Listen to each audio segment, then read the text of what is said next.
हरि चरणारविंद का आश्रय और प्रेम प्रदान करता है। बड़ा दुर्लभ जगत में, संसार में ये सत्संग है। सच्ची मानिए, दुर्लभ वस्तु, सब कुछ मिल सकता है लेकिन सत्संग बिना कृपा के नहीं मिल सकता। राम कृपा बिनु सुलभ न सोई। प्रभु जिन जनों पर कृपा करते हैं वो भले समझ में ना आवे, तो आप कहोगे समझ में नहीं आएगा तो फिर बात कैसे बनेगी। सांप झाड़ने वाला जब मंत्र शुरू करता है ना, तो उसका विष उतरना शुरू, जो असली मंत्र ज्ञाता है उसको कुछ समझ में नहीं आता, जिसके सांप का जहर चढ़ा होता है। ऐसे ही माया का जहर चढ़ा हुआ है, कुछ समझ में नहीं आता, क्या त्रिगुण क्या क्या बोलते रहते हैं। क्योंकि बुद्धि का जब तक अध्यात्म में प्रवेश नहीं होगा, फिर भी जैसे आप सत्संग में बैठे हो तो आपके जीवन का इस समय 2 घंटे 3 घंटे आपने संत संग, इसका क्या परिणाम? तो सत्संगति संस्कृति कर अंता, निश्चित ये संसार चक्र का नाश करके भगवत प्राप्ति करा देगा। सत्संग की बड़ी महिमा है। जो दुष्कृति होते हैं, नमाम दुष्कृतिनो मूढ़ा प्रपद्यन्ते नराधमाः,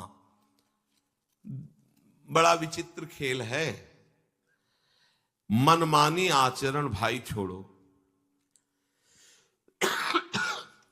जब तक आप अपने मन को दुलार करते रहेंगे तब तक आप समझ नहीं पाएंगे भगवत मार्ग। आपके अंदर सब ज्ञान है, आप ऐसा ना समझें कि किसी किसी के ज्ञान रखते हैं, भगवान सबके हृदय में। आप सच्ची मानो सामग्री सबके हृदय में देते हैं, बस आपको उस सामग्री का सदुपयोग करना है, तो जागृत हो जाएगा। अच्छा बताओ, वाल्मीकि जी जो पहले रत्नाकर नाम के डाकू थे, कौन सा ज्ञान था? पर था ना उनके अंदर ज्ञान, वो ढका हुआ था अधर्माचरण करने के कारण।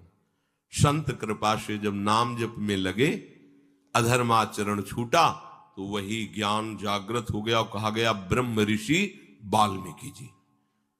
ब्रह्म ऋषि, उल्टा नाम जपत जग जाना, वाल्मीकि भय ब्रह्मर्षि वाल्मीकि जी। इतना विशुद्ध ज्ञान की भगवान की संपूर्ण लीला उनके हृदय में प्रकाशित हुई।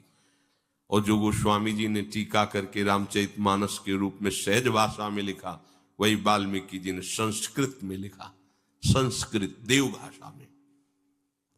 सबके अंदर ज्ञान छुपा हुआ है, बस उसे हमें प्रकट करना है। वो प्रभु के आश्रय से होता है। प्रभु का आश्रय लेने का पहला लक्षण है मनमानी छोड़ना।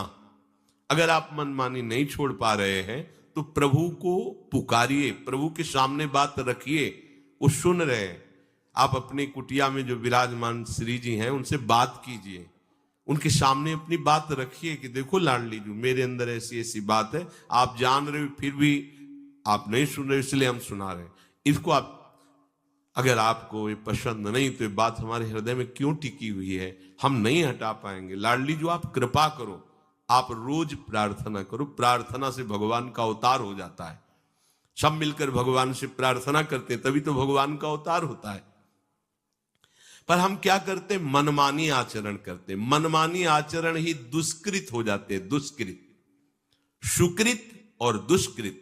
सुकृत गुरु आज्ञा के अनुसार चलो, शास्त्र आज्ञा। दुष्कृत मन के अनुसार चलो। जो मन के अनुसार चलना है वो दुष्कृत। जो दुष्कृति लोग हैं वो भगवान की शरण नहीं होते, क्योंकि उनकी दृष्टि में मुख्य चीज होती है नाशवान पदार्थ, जो परिवर्तनशील है। अगर इसका अपहरण कर लेंगे तो हमको इतने रुपए मिल जाएंगे, अगर इसकी हत्या कर देंगे तो इतनी धनराशि मिल जाएगी, अगर ऐसा हमने छल कपट किया तो ये सामग्री, ये संपत्ति में। उनके सामने लक्ष्य होता है नाशवान परिवर्तनशील पदार्थ। दुष्कृति किसे कहते हैं? जिनका लक्ष्य होता है नाशवान परिवर्तनशील पदार्थ। सुकृति किसे कहते हैं? जिनका लक्ष्य होता है अविनाशी सच्चिदानंद प्रभु। वो इतनी ममता रखते हैं सांसारिक पदार्थों में, छोटी छोटी बात में, छोटी छोटी वस्तुओं में झगड़ करके एक दूसरे के प्राण ले लेते हैं। उस वस्तु का कोई महत्व नहीं जिस पर झगड़ा हो रहा है। खेतों की मेड़ होती है, मेड़ में खुरपी से ऐसे वो इतनी इतनी मेड़ हर साल काटता है। अब एक किसान बहुत गंभीर शांति से, ए भाई तू क्यों रोज मेड़ काटता है, इतनी काटता, झगड़ा हुआ, लाठी चली, दोनों पार्टी के मरे, मेड़ वहीं की वहीं है, मारने वाला जेल जा रहा है, मरने वाला नरक जा रहा है, कुछ नहीं हासिल। कैसी मूढ़ता, अमूल्य जीवन को, खेती वहीं पड़ी है, इतनी मेड़ में कुछ नहीं बिगड़ता। अगर वो काट भी लेगा तो अन्न का खजाना थोड़ी पैदा कर लेगा उससे, अगर तू नहीं काटता है तो तू धनी थोड़ी हो जाएगा। धैर्य रख, देने वाला कोई और है, वो दे रहा है, तुम्हारे धैर्य को झगड़ा करने की क्या जरूरत है। वो इतनी पदार्थों में ममता रखते हैं कि वो कुछ भी कर सकते हैं। जरा जरा सी बात, जरा जरा सी वस्तु में, माता पिता बूढ़े हैं, जल्दी मर नहीं रहे, हमें अपनी कामनाओं के अनुसार सब, तो फिर विचार करते हैं कि अगर ये मरे तो प्रॉपर्टी हमारे नाम आवे। अब वो उनका अहित अमंगल, जिन्होंने उससे पाला पोषा है, उसके नाश का। चलो ऐसा नहीं तो हमारे यहाँ वीआईपी लोग आते हैं बड़े बड़े, और फिर पूछते हैं कौन बुढ़िया बुड्ढे खांसते रहते हैं, सुनो इनको अनाथालय में छोड़ आओ, हमारी इज्जत जाती है इनसे। बूढ़े माता पिता जिनकी अब तुम्हारी आवश्यकता है, जो तुम हष्ट पुष्ट हुए हो, उनके दुलार से अब आवश्यकता है तुम्हारी सेवा की, क्योंकि वयोवृद्ध हो गए, उनको अनाथालय में छोड़े आए या वृद्धाश्रम में छोड़े आए, चंद रुपए जमा कर दिए, अब वो बेचारे जीवन काट रहे हैं। वो अपनी कामना ममता के इतना अधीन हो जाते हैं, वो जान नहीं पाते कि हमसे कितना पाप बन रहा है, कितना अधर्म बन रहा है। जब कोई ज्यादा हट करता है तो वयोवृद्ध जन कह देते, भैया तू चिंता मत कर, ये दस्तखत जहां जहां चाहते हैं दस्तखत करवा ले। भिक्षा मांगने इधर बिहारी जी की बगल की गली से जा रहे थे तो एक बुढ़ा बुढ़ी बैठे ऐसे रो रहे थे, अपनी अपनी पोटरी रखे। तो जब हम लौट के आए तो उनका, बाबा 2 रोटी दोगे क्या? हमने कहा आप तो गृहस्थ वेश में दिखाई दे रहे, ऐसे कैसे?